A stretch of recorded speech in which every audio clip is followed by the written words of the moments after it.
gente sabe, né, que até esse tratamento está acessível a todo mundo, vai demorar, né? E até lá, os pacientes precisam de quê? De conscientização.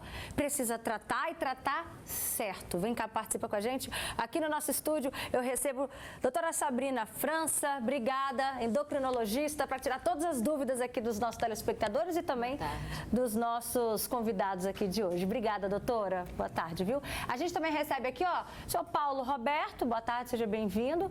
E o senhor Noemar, tá certo? Isso. Noemar Seidel. Obrigada também pela sua participação. Eu que agradeço. O senhor convive há 10 anos, né, com a diabetes e o senhor há 40 anos. Como é que vocês veem essa notícia? É uma coisa boa, né? E... Fala com a gente aqui no microfone, isso. Estou procurando o microfone nele. Tá ligado já.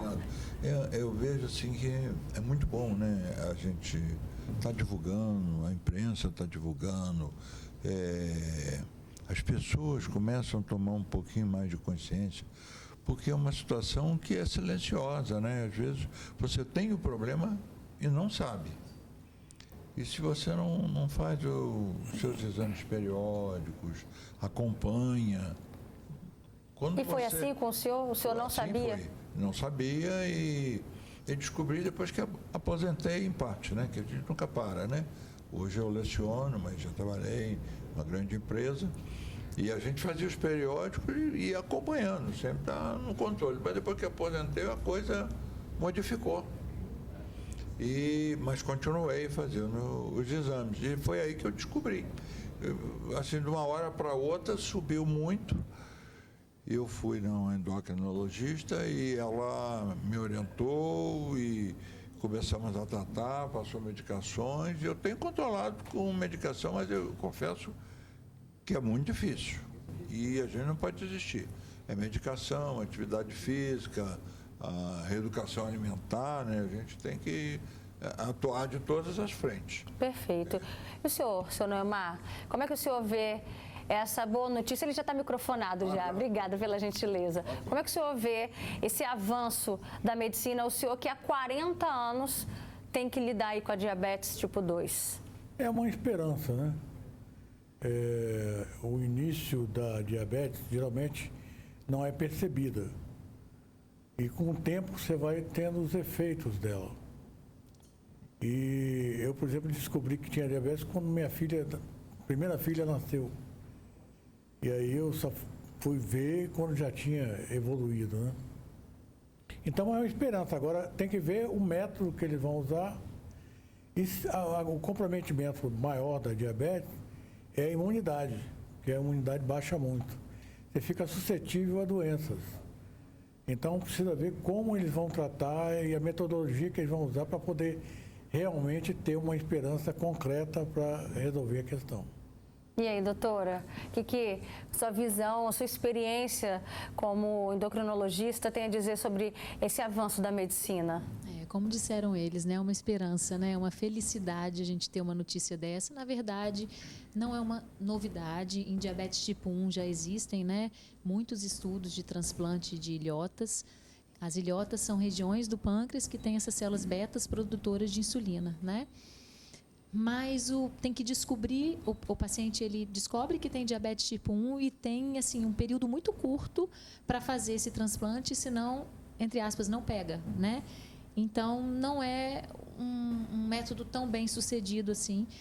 E agora, em diabetes tipo 2, até onde eu saiba, né, é a primeiro estudo, né, que mostra uma eficácia. É um paciente, né? Já tem estudos em animais, mas a gente precisa dos estudos nos seres humanos. É um paciente, mas já levanta, assim, uma boa esperança. E o bom é que são células do próprio paciente. Então, como o senhor comentou aí, essa questão da imunidade, quando você faz um transplante de rim, né, um transplante de algum órgão de um doador, a gente precisa estar com medicamentos para evitar rejeição. Isso pode mexer um pouco com a nossa imunidade, né? Nesse caso, são células do próprio paciente, então não existiria esse risco de rejeição, dando mais uma esperança.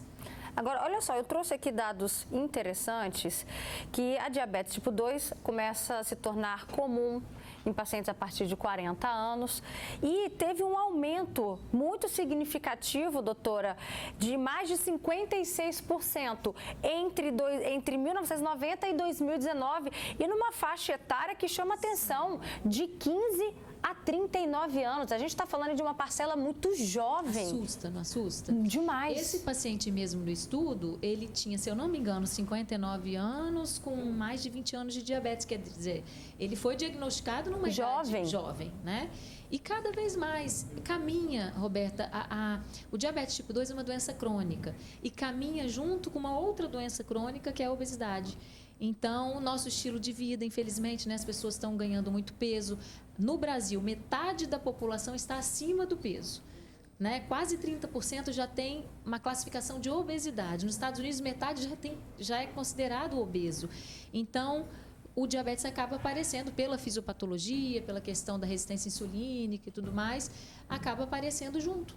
Né? Então, mas como que a pessoa faz como que ela acaba tendo esse diagnóstico, sendo que, como o senhor Paulo Roberto disse, é uma doença silenciosa e ele estava ali fazendo os exames em dia. E se não tivesse? Ainda tem outros fatores de risco que não dependem da pessoa. Então, idade e genética são 2 fatores que a gente não pode mudar. Né? Então, recomenda-se que seja feito um rastreamento a partir dos 40 anos de idade. Mas se a pessoa está acima do peso, tem um estilo de vida sedentário, né? Um estilo de vida não muito adequado, tem uma alimentação irregular ou tem uma história genética, recomenda-se que esse rastreamento seja feito numa idade mais precoce. Perfeito. E hoje, como é que está o seu estilo de vida? Tenho procurado melhorar. Alimentação, como eu falei, primeira alimentação em especial. O senhor demorou a ter um pouco mais de consciência de que precisava, de fato, atuar em todas as frentes que o senhor disse aqui? É muito difícil. Demorei sim um tempo. Hoje a gente, né, eu faço acompanhamento para nutricionista, né? A família contribui também? Minha esposa contribui muito. É a que mais ajuda. Acho que se não fosse por ela, eu também não conseguisse, não. Mas ela insiste, persiste, às vezes até surge alguns arranhões, enche o saco, né? E o senhor, Noemar, como é que foi essa consciência de que precisava mudar o estilo de vida, os hábitos? Já que o senhor está falando, é um tempo que chama muita atenção, né? 40 anos convivendo com a diabetes. Eu fui evoluindo do tipo 2 para insulina dependente. Então, eu dependo hoje das insulinas. Isso não é consciência, você vai perdendo a capacidade de responder à doença. O senhor hoje está à base de insulina? Hoje eu uso insulinas. Então, fui obrigado a fazer isso pelos testes posteriores que demonstraram que não era mais eficaz do que eu fazia antes. E passei a utilizar as insulinas.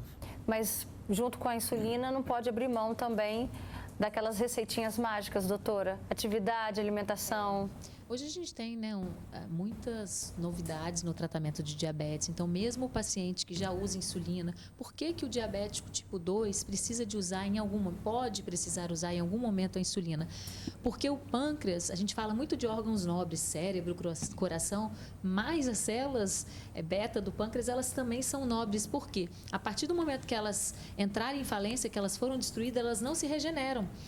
Então, não tem, por isso que a gente fala que diabetes não tem cura, tem controle, mas não tem como curar. Então, qual é o objetivo de nós, médicos, e o que a gente quer com os nossos pacientes? Preservar aquilo que ainda resta. Então, no caso do seu Paulo, por exemplo, ainda tem célula funcionante. Positivo. Por isso que dá para tomar remédio, não precisa da insulina. Quanto mais mudar o estilo de vida, quanto mais persistente for ali nas mudanças que a gente sabe que ajuda no controle da doença, menor o risco de progredir para a necessidade da insulina. A partir do momento que usa insulina, também existem medicamentos que podem ajudar, mas às vezes a gente acaba que assim, a insulina ela se torna realmente essencial, como o senhor disse, né? Eu fui obrigado a entender e aceitar, porque a partir do momento que o organismo precisa de insulina, se você não utilizar, corre risco até de você ter uma complicação mais séria e morrer, né? Olha só o comentário da Maricilda Borges, ela fala, e o pior que não é só a alimentação, ela fala que o emocional também pode ajudar a aumentar a glicose, ela é insulino dependente. Tem essa interferência também do emocional, doutora? Muito, porque o estresse, né, as preocupações, a tristeza liberam hormônios que a gente chama e neurotransmissores que a gente chama que são contrarreguladores da glicose. Então, é um mecanismo de defesa do organismo de aumentar a produção de glicose para se defender. Então, quando a gente está sob estresse, cortisol, adrenalina, são substâncias que vão fazer com que essa glicose aumente. Né? Então, se você já tem uma falência na insulina, uma falência na ação dessa insulina e se submete a um estresse, aí a sua glicose aumenta mais ainda. Não tem assim, o que a gente tem que desmistificar é que não existe o diabetes emocional. Então, o diabetes ele não é causado pelo estresse, mas o estresse pode ser um gatilho de uma abertura de um quadro de diabetes que estava ali quietinho, o pâncreas estava tentando produzir o máximo que podia, estava compensando, e aí, por um estresse agudo, pode abrir um quadro de diabetes, até tipo 1, que é uma destruição autoimune, e aí destrói o pâncreas e precisa de insulina logo no início da descoberta. Agora, olha só a situação... Cadê? Da Eni. Ela fala, Roberto, eu tenho 52 anos, eu sou diabética há mais de 10 anos, tomo insulina, medicação oral, não aguento fazer atividades físicas porque eu tenho fibromialgia.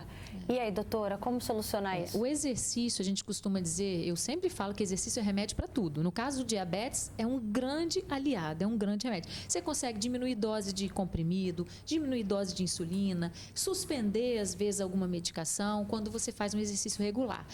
Mas, obviamente, existem as limitações. Nem todo mundo vai conseguir fazer o mesmo tipo de exercício. A fibromialgia, o exercício também é um remédio para a fibromialgia. É uma doença reumática que causa uma dor crônica, às vezes incapacitante, piorada também com estresse, vai virando uma bola de neve, sabe, Roberta? Assim, a pessoa sente dor, fica frustrada porque não consegue fazer um exercício, a doença complica, e aí vem as comorbidades. Então, ela tem que procurar fazer aquilo que ela consegue, que o médico, né, oriente. Então, ou um pilates, ou uma hidroginástica, ou só uma caminhada, o que for possível. Qualquer coisa que ela conseguir fazer de forma regular já vai ajudar bastante no controle do diabetes. Eu vi o senhor concordando, o senhor também sofre disso? O meu caso é exatamente atividade física. Eu procuro ocupar muito a minha mente. Eu leciono, gosto muito de ler, muita literatura técnica, mas a atividade física é assim... Um grande obstáculo para o senhor? É que tem sido o grande obstáculo. Mas eu estou insistindo. Recentemente fui participar de uma corrida, né? Lógico que eu me inscrevi na caminhada, né? Não fui na corrida, mas já é uma atividade física. Costumo praticar, assim, a atividade na esteira, assim, em casa mesmo, né? Mas é o meu grande obstáculo. É uma das brigas também com a minha esposa. Vamos lá, você precisa, tem que ir, me acompanha, vamos comigo. Ela me incentiva bastante. Mas para mim, tem sido, assim, o fator que mais dificulta. A gente tem que lembrar também que o exercício, quando a gente fala em atividade física, né, a gente pensa, vou ter que ir para uma academia, vou ter que fazer uma corrida. Uma vida ativa também já ajuda bastante. Tem já estudos mostrando que quem tem uma vida ativa evita e previne de doenças também crônicas, doença cardiovascular principalmente. E o que é ter uma vida ativa? É andar mais, caminhar mais, subir uns lances de escada quando for possível, evitar elevador, evitar ônibus, evitar carro, fazer o possível que for bicicleta, né? Porque, ou o aposentado, por exemplo, se tiver uma casa, cuidar de um jardim, regar as plantas, cuidar dos animais, isso tudo, né? Porque hoje, infelizmente, tem muitas pessoas que vivem de forma totalmente sedentária, né? Televisão, cama, não faz muita coisa. Principalmente quando já sente uma dorzinha, uma incapacidade, aí vai gerando aquele processozinho depressivo, né? E aí vai contribuindo para essa inatividade. Então... E no seu caso, senhor Noemal, o que se torna mais difícil nessa luta contra a diabetes? Eu trabalho de 7 da manhã a 8 da noite. Então, chega em casa, você está morto, cansado, não tem atividade física. Então, o difícil realmente é a atividade física. E aí o senhor acaba recorrendo a quê? Não tem um plano B, um plano C? Não tem plano. É insulina. É a insulina que eu uso para poder Nem um lancezinho de escada? Nem um lanche de escada. Uma visita ao shopping. Uma visita ao shopping, ó. O amigo tá dando a dica aqui, ó. Andar no supermercado, acompanhar. De que horas a que horas o senhor trabalha, o senhor falou? De 7 da manhã até 8 da noite. Isso é considerado vida ativa, doutora? Depende como que o seu trabalha. Se trabalha capinando no porto, carregando carga. É só a cabeça. Olha, uma dica.